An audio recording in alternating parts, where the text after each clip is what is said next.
सभी राष्ट्रवादी और सनातनी भाइयों का जय श्री राम। दोस्तों, आज हम बात करेंगे दिल्ली की चीफ मिनिस्टर रेखा गुप्ता जी के बारे में। दोस्तों, जैसे ही रेखा गुप्ता जी चीफ मिनिस्टर दिल्ली की बनती है, ताबड़तोड़ एक्शन मोड में वो दिखाई दे रही है। अब दोस्तों, दिल्ली पुलिस और पूरी प्रशासन को उन्होंने ऑर्डर दे दिया है कि जितने भी इलीगल बांग्लादेशी और रोहिंग्या जो कई सालों से दिल्ली के अंदर में छुप के रह रहे हैं और हमारे देश के अंदर में ये घुस के क्राइम कर रहे हैं, इन सबको आइडेंटिफाई करो। जितने भी बांग्लादेशी इलीगली घुसे हैं, इन सबको आइडेंटिफाई किया जाए और डिपोर्ट किया जाए। ये ऑर्डर जैसे ही आता है दोस्तों, पूरी दिल्ली की पुलिस प्रशासन ऑफिसर पूरे सब इस काम में लग चुके हैं। अब दोस्तों, आपको पता है जैसे ही दिल्ली की चीफ मिनिस्टर रेखा गुप्ता जी बनती है, उनके बाद में उनकी मीटिंग होती है नरेंद्र मोदी जी से और फिर अमित शाह जी से, जो कि होम मिनिस्टर है भारत के। अब अमित शाह जी से मीटिंग होने के बाद में दोस्तों, उनका ये पूरी डिस्कशन हुई थी मीटिंग में कि हम अब बांग्लादेशियों को किस तरीके से यहाँ पे आइडेंटिफाई किया जाए और इनको देश बाहर निकाला जाए। क्योंकि हमारे भारत के अंदर में दोस्तों अभी भी 4 से 5 करोड़ का आंकड़ा कहा जाता है कि बांग्लादेशी इलीगल और रोहिंग्या घुसे हुए हैं। जबकि बीजेपी पार्टी की सरकारें, कुछ नेता खुद बोलते हैं कि 2 से 3 करोड़ तो ऑफिशियल डेटा है, इसका कोई परफेक्ट फिगर अभी तक किसी के पास नहीं है। अब तक दोस्तों कांग्रेस सरकार ने 70 साल से दोस्तों कुछ किया ही नहीं है भारत के लिए। हमेशा इन इलीगल बांग्लादेशी और रोहिंग्या को अपना वोट बैंक बना के रखा, अपना जमाई बना के रखा। देश गया बाढ़ में इनके लिए, बस इनकी पार्टी और इनकी सत्ता बची रहनी चाहिए, ये कांग्रेस का रवैया हमेशा से था। जिसके चलते बांग्लादेश बनने के बावजूद दोस्तों कभी भी बॉर्डर में फेंसिंग की नहीं गई थी। 4000 किलोमीटर का बांग्लादेश के साथ भारत का बॉर्डर लगता है, उसमें 1 किलोमीटर की भी फेंसिंग नहीं की गई थी, पूरा ओपन बॉर्डर था। तो इससे ये होता था कि बांग्लादेश बनने के बावजूद दोस्तों बांग्लादेशी इलीगली घुसते थे भारत के अंदर में वाया बंगाल, वेस्ट बंगाल और वाया असम। अब दोस्तों ये प्रॉब्लम असम में कितनी बड़ी है, ये हेमंत बिस्वा शर्मा आज से नहीं, बहुत पहले से, जब वो चीफ मिनिस्टर नहीं थे तब से ये बात बोले जा रहे हैं कि डेमोग्राफी पूरी तरह से बर्बाद हो चुकी है असम की। और बंगाल के अंदर में दोस्तों ये कुछ बोल नहीं रही है ममता बनर्जी जी ज्यादा, क्यों? क्योंकि उनका बहुत बड़ा वोट बैंक का चंक, पूरा ये बोले 30-35% दोस्तों उनको वहीं से आता है। जो हाल ही के दिनों में दोस्तों कुछ 10, 15, 20 सालों में, 15 सालों के अंदर में जो बंगाल की डेमोग्राफी चेंज हुई है ना, ये आप बंगाल जाएंगे, आप थोड़ा इंटीरियर में घूमेंगे, आपको अपने आंखों के सामने आपको दिख जाएगा दोस्तों, बंगाली भाषा एक होती है और बांग्लादेश की भाषा एक अलग होती है। बांग्लादेश की भाषा दोस्तों किस तरीके से अब बंगाल के अंदर में, वेस्ट बंगाल में बोली जाती है, आपको पता चल जाएगा। आप शक्लें देख के बोल दोगे कि वो बांग्लादेशी है। उनसे अगर थोड़ी डिटेल में भी अलग से बात करोगे तो आपको वो बोल भी देंगे कि हाँ, बांग्लादेश में तो हमारे ये रहते हैं, बांग्लादेश में हमारे वो रहते हैं, पूरी डिटेल में आपको बता देंगे। लेकिन हमेशा से इनको वोट बैंक बना के रखा गया है, इसीलिए पूरी स्टेट की रिसोर्सेज दोस्तों इन लोगों को खुश करने में ही वेस्ट हो जाती है। इसलिए ये भारत की बहुत बड़ी प्रॉब्लम है। 90% of the entire crime, 90% Delhi के अंदर में जितने भी क्राइम है दोस्तों, ये इलीगल बांग्लादेशी और रोहिंग्या ही करते हैं। आप सोचिए, हमारे देश के अंदर में पॉपुलेशन ऑलरेडी 145 करोड़ है ही दोस्तों, हैं? हमारी रिसोर्सेज तो लिमिटेड है। अब खाने को 1 रोटी है, घर में 4 जन है, तो सोचिए 5वां अगर आ जाए, 6ठा आ जाए इलीगली और आपके घर में बस जाए और बाद में आपके ही घर को बोलने लग जाए कि ये घर अब से हमारा है, तो आप कहां तक एडजस्ट करोगे? कोई नहीं करता, कोई कंट्री नहीं करता। डोनाल्ड ट्रंप भी नहीं कर रहा। डोनाल्ड ट्रंप तो निकाल के भगा रहे हैं सबको। हमारे 3-4 तो फ्लाइट इंडियंस के आ चुके हैं भर के, वो तो फ्लाइट से भेजा हम लोगों के। बाकी जो जितने भी डिपोर्ट किए गए ना भाई, जितने वो कर रहा है, मास डिपोर्टेशन की पूरी तैयारी में है डोनाल्ड ट्रंप और ऑलरेडी चालू हो चुका है। कई कंट्रियों ने कह दिया कि भाई हम लोग ले लेंगे वापस इन लोगों को। तो हर कंट्री का अधिकार है और भारत का भी ये अधिकार है। भारत में ऑलरेडी नरेंद्र मोदी जी की सरकार बन चुकी है 2014 के बाद में। ये जो प्रॉब्लम है इलीगल बांग्लादेशी और रोहिंग्या को, बहुत बड़ा मुद्दा, बहुत पहले से भारत झेल रहा है। स्पेशली 2014 के बाद में ये प्रॉब्लम ज्यादा दिखने लग गई है, क्योंकि ये सब खुल के बाहर आना लगा है लोगों के सामने। पूरे भारतवर्ष को पता चला कि भाई ये बहुत बड़ी प्रॉब्लम है। ये मीडिया में कभी कभार आ जाता था छप छुप के, लेकिन अब तो खुले आम सबको पता है कि कितनी बड़ी प्रॉब्लम है। भारत की नेशनल सिक्योरिटी, इंटरनल सिक्योरिटी को पूरी लेके दोस्तों भारत के अंदर में बांग्लादेशी कोई कई महिला, जितनी भी बांग्लादेशी महिला है ना दोस्तों, ये मेड की नौकरी करके कई बड़े शहर जैसे गुड़गांव, बेंगलोर, पुणे, ये सब ऐसी बड़ी बड़ी सिटियों में दोस्तों घर का काम करने जाती है, घर के अंदर तक पहुंच चुकी है ये लोग। जबकि इनसे पूछा जाए तो ये बोलेगी मैं बंगाल की इस गांव से हूं, बंगाल की उस गांव से हूं। लेकिन रियलिटी आज की डेट में बहुत कड़वी है दोस्तों, और यही सच्चाई है। तो इसीलिए अब जैसे ही रेखा गुप्ता जी ने जांच के आदेश दिए, दिल्ली प्रशासन पूरे दिल्ली के अंदर में एक मैसिव अभियान चालू कर दिया उन लोगों ने। हर एक झुग्गी झोपड़ी, जितने भी इंटीरियर में ये लोग छुपे हैं, इनका जो डैन है दोस्तों, वहां पे पूछताछ हो रही है और इनको 5 चीजें बताने को कह दिया पुलिस प्रशासन ने। एक है आधार कार्ड, वोटर कार्ड, ये सब डिटेल तो मांग ही रहे हैं, साथ ही साथ में 2 ऐसे डिटेल मांगे हैं जिनको सुन के इन बांग्लादेशी इलीगली जो घुसे हैं और रोहिंग्या के परकच्चे उड़ गए हैं। वो मांगे हैं इनके सोशल मीडिया अकाउंट्स और इनकी banking details. Social media account से इनको पूरा ट्रैक किया जाएगा, इनकी मेंटालिटी, वो किससे किसके टच में है, क्या क्या इनकी बातें होती है, कि भारत विरोधी कोई सोच, क्या ऐसी संस्था है जो भारत के अंदर में इन लोगों को घुसा रही है। तो सारी डिटेलिंग इसकी होगी, और साथ ही साथ में बैंकिंग डिटेल्स। बैंकिंग डिटेल्स इसलिए अवश्य है दोस्तों कि ये किस किस को पैसा भेजते हैं और इनको कौन कौन फंडिंग कर रहा है, इसकी पूरी ट्रेसिंग होगी दोस्तों। कि भारत के अंदर में पैरेलल इकोनॉमी जो चलती है ना, उसका बहुत बड़ा बर्डन यही लोग करते हैं। जितनी भी स्मगलिंग होती है वाया बांग्लादेशी, मछली स्मगलिंग होती है, आए दिन आप न्यूज सुनते रहते हैं कि बांग्लादेश और इंडिया बॉर्डर पे 3.5 करोड़ का गोल्ड पकड़ा गया, 13 करोड़ की हीरोइन ड्रग्स पकड़ी गई। ये सब न्यूज आर्टिकल रोज आए दिन छपते रहते हैं, है ना। तो वेस्ट बंगाल तो दोस्तों डेमोग्राफी ऑलमोस्ट पूरी बदल गई है।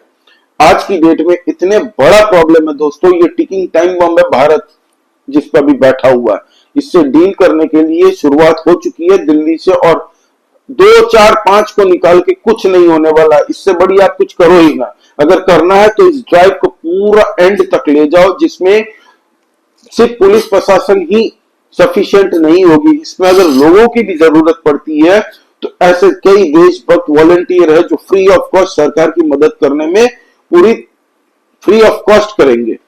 उनको आइडेंटिफाई करने में उनके साथ जो जो काम बन सकता है, जो जो पुलिस प्रशासन उनको निर्देश करेगी, उस तरीके से वो पूरा वॉलंटियर करके सपोर्ट करने के तैयार है। लेकिन इनको पूरी तरह से देश से निकाल के भगाना पड़ेगा।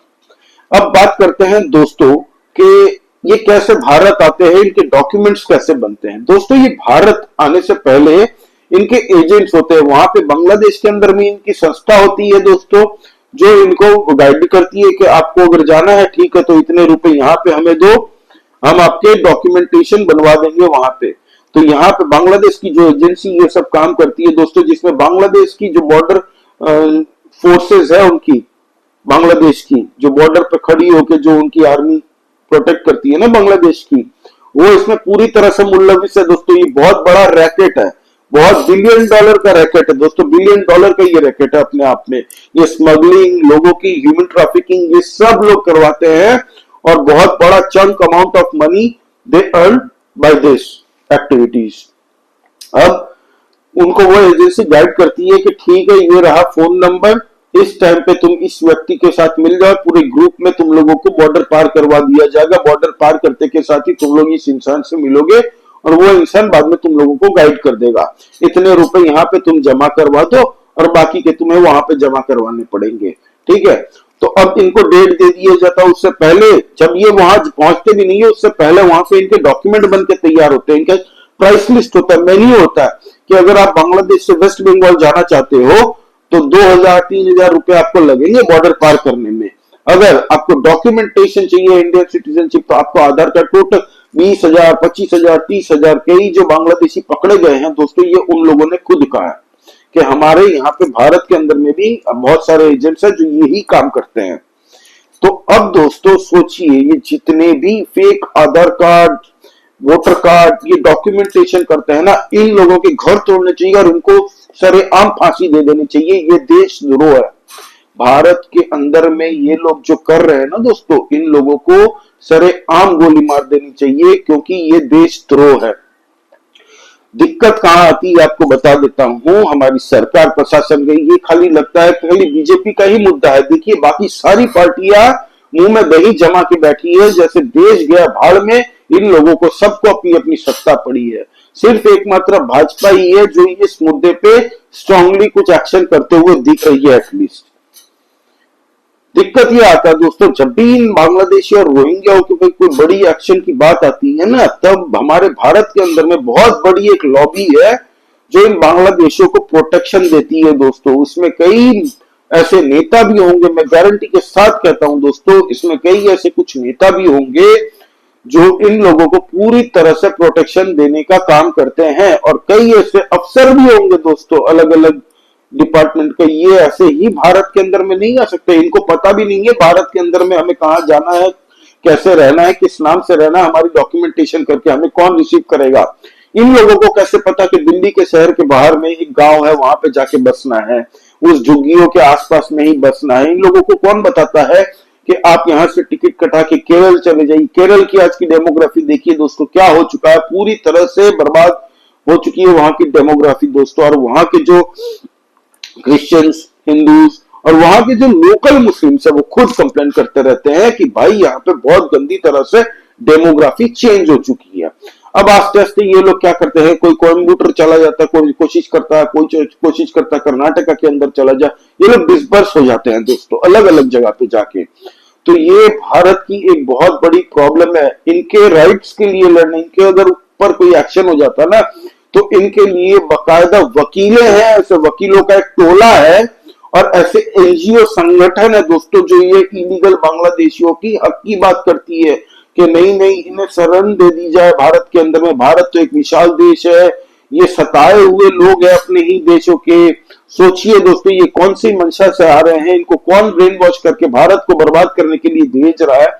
हमें किसी की बर्डन नहीं चाहिए, हम किसी मुल्क के एक भी व्यक्ति को नहीं रखेंगे, भारत का एक स्टैंड होना चाहिए। और अब बीजेपी सरकार ने जो ये बॉर्डर को पूरी 4000 किलोमीटर की बांग्लादेश के साथ में जो बॉर्डर है ना दोस्तों, भारत की सबसे बड़ी बॉर्डर अगर मिलती है किसी से तो वो बांग्लादेश के साथ में है दोस्तों। तो ये जो बॉर्डर फेंसिंग का काम है दोस्तों, ये 22 अप्रैल या मई तक ये कंप्लीट हो जाएगा। अब थोड़ा सा ही बचा हुआ है, पूरे बॉर्डर को फेंसिंग हो चुकी है दोस्तों, बांग्लादेश और इंडिया का बॉर्डर। लेकिन अभी भी कुछ फेंसिंग बाकी है क्योंकि वहां पे बांग्लादेशी जो बॉर्डर गार्ड्स है दोस्तों वो होने नहीं दे रहे थे, थोड़ा डिस्प्यूट चल रहा था। और कुछ तो टेरेन के लिए दोस्तों इतना गंदा टेरेन है कि वहां पे आप कुछ फेंस कर ही नहीं सकते, अगर कुछ करोगे तो बह जाएगा। तो उसके लिए भी हमारी बीएसएफ और पूरी जो प्रशासन है वो कोशिश कर रही है कि हम लोग पूरी तरह से कैसे फेंसिंग कर दे, और आने वाले 3 से 4-5 महीने को अंदर दोस्तों ये पूरी फेंसिंग कंप्लीट हो जाएगी। अब बात करते हैं दोस्तों, ये जो फेंसिंग की बात हो रही है ना, मैं सेंट्रल गवर्नमेंट से 2 रिक्वेस्ट करना चाहता हूं कि अमित शाह जी, होम मिनिस्ट्री आपके अंडर में है, आप हमारे बीएसएफ को पूरी तरह से छूट दे दीजिए। कोई भी इलीगली भारत के अंदर आने की कोशिश करता या दिखता भी है तो उनको पकड़ के समझा बुझा के भेजने से नहीं होगा, क्योंकि ये लोग 4-5-6 बार अलग अलग जगह से ट्राई करते हैं और एक बार भी सक्सेस हो जाते हैं ना तो बस भारत के अंदर में घुस जाते हैं। और इनको अगर कहीं से भी पूछा जाए कि तुम कहां से हो तो हमेशा ये बताते हैं हम असम से हैं या फिर वेस्ट बंगाल से है। 70-80% बताते हैं हम बंगाल से हैं, और इनकी बोली बंगाली नहीं है दोस्तों। मैं खुद born and raised in Bengal, मुझे पता, मैं शक्लें देख के बता दूं ये बांग्लादेशी है, शक्लें देख के बता दूं, इनकी बात तो बात की बात है, मैं इनकी शक्लें देख के बता सकता हूं। ये बांग्लादेशी भाषा बोलते हैं दोस्तों, बंगाल, ये वो भाषा बोलते हैं, ये बंगाली नहीं है, हमारी बंगाली अलग है। अब दोस्तों बात करते हैं इनके लिए जो एनजीओ ये सब खड़े होते हैं ना, इन सारे एनजीओ को वही फंडिंग करती है दोस्तों। ये जो पूरा नेक्सस इनका जो था ना, जो इनको पार करवाता था, जिसमें बांग्लादेशी बॉर्डर गार्ड्स भी इन्वॉल्व है, बांग्लादेश में ऐसी कई एजेंसीज है, भारत के अंदर में ऐसी एजेंसीज है जो इनको बोलती थी तुम कर्नाटका के इस गांव में चले जाओ, यहां से ट्रेन पकड़ के तुम्हें वो आदमी रिसीव करेगा। ये पूरा जो नेक्सस है ना, ये जो इनके आधार कार्ड वोटर कार्ड बनाती है ना दोस्तों, इतने आधार कार्ड सेंटर बनाने की मुझे नहीं पता क्या जरूरत पड़ी है किसी को, कहां कहां से इन लोगों के आधार कार्ड बने हैं। उन लोगों के घर तोड़े जाने चाहिए, उन लोगों को आजीवन कारावास होना चाहिए, और जो ह्यूमन राइट्स की बड़ी बड़ी डिंगे मारने वाली ये जो एनजीओ बैठे हैं ना, ये भारत को बर्बाद करने वाली सबसे बड़ी लॉबी है। इनके वकील भी अवेलेबल हो जाती है आपको और मुझे, अगर कोई वकील हायर करना हो ना दोस्तों, अच्छे अच्छे की पतलूने बिक जाए, घर बिक जाए। और इन लोगों के लिए वकील भी तैयार होते हैं। ऐसे कई एनजीओ संगठन रहते हैं जो इनको बसाने की पूरी तरह से कोशिश करते हैं। दोस्तों वो सरकार के विरुद्ध लड़ती है, भारत की एस्टैब्लिशमेंट के अगेंस्ट में ये लोग लड़के हमेशा ये एनजीओ पनपती रही है। इनको कौन खाद डालता है इन एनजीओ को, इन पे भी बड़ा क्रैकडाउन होना चाहिए। ये सब देश का दुश्मन है। मैं मोस्टली जो इन लोगों की हक की बातें करता है, भारतवासियों के हक की क्या कोई बात नहीं करेगा। हमारी जो कंट्री है रिसोर्सेज बड़े लिमिटेड है। ये जितने भी क्राइम भारत के अंदर में हो रहे हैं, most of them are done by this illegal Bangladeshis और रोहिंग्यास इन मेजर सिटीज। ये लोग दिन दहाड़े से दोस्तों, अभी 2 दिन पहले एक यूट्यूबर गया था वहां पे उनके इलाकों में दोस्तों, सोशल मीडिया में ये वीडियो बड़ी वायरल हो रही है। तो वो यूट्यूबर को धक्के मार के निकाल दिया, बोला कि हाँ ये वो यूट्यूबर को पूछा कि ये पाकिस्तान थोड़ी है कि यहाँ पे मैं नहीं आ सकता। बोलता कैमरा बंद करो, हाँ ये पाकिस्तान है, तुम्हारी हिम्मत कैसे हुई हमारे इलाके में घुसने की। सोचिए ये इलीगल बांग्लादेशियों का ये दिल्ली के अंदर में इतना, जिसके बाद में एक्शन बड़ा स्ट्रिक्ट हो चुका। चीफ मिनिस्टर ऑफ दिल्ली अगर बोल देना आम लोगों को कि आप लोग जाके इन इलीगल बांग्लादेशी को समझाइए, तो तुरंत समझा दिया जाएगा इन इलीगल बांग्लादेशी और रोहिंग्याओं को, जिनको अरविंद केजरीवाल और अमानतुल्लाह खान ने अपनी जमाई, अपनी बेटी से ब्याह क्यों नहीं देते। इन इलीगल बांग्लादेशी को बचाया गया, इन लोगों को बसाया गया, इन लोगों को वोटर की तरह देखा गया दोस्तों। इसीलिए दिल्ली के इलेक्शन से पहले जो नाम कट रहे थे ना इलीगल वो वोटर लिस्ट से, वो कई ऐसे इलीगल बांग्लादेशियों के ही नाम कट रहे थे। तो एनीवे दोस्तों ये बहुत बड़ा मुद्दा बन चुका है। इनको अब पूरा टू द एंड करना चाहिए और पूरे भारत के अंदर में ये मैसिव अभियान चालू होना चाहिए। दिल्ली में ये खत्म नहीं होना चाहिए पूरा अभियान। इसमें हरियाणा सरकार को भी अलर्ट होना चाहिए और उत्तर प्रदेश सरकार को भी अलर्ट होना पड़ेगा, क्योंकि दिल्ली से भाग के अगर ये लोग किसी भी बॉर्डर एरिया में घुसते हैं तो बॉर्डर में भी चेकिंग इनकी होनी चाहिए।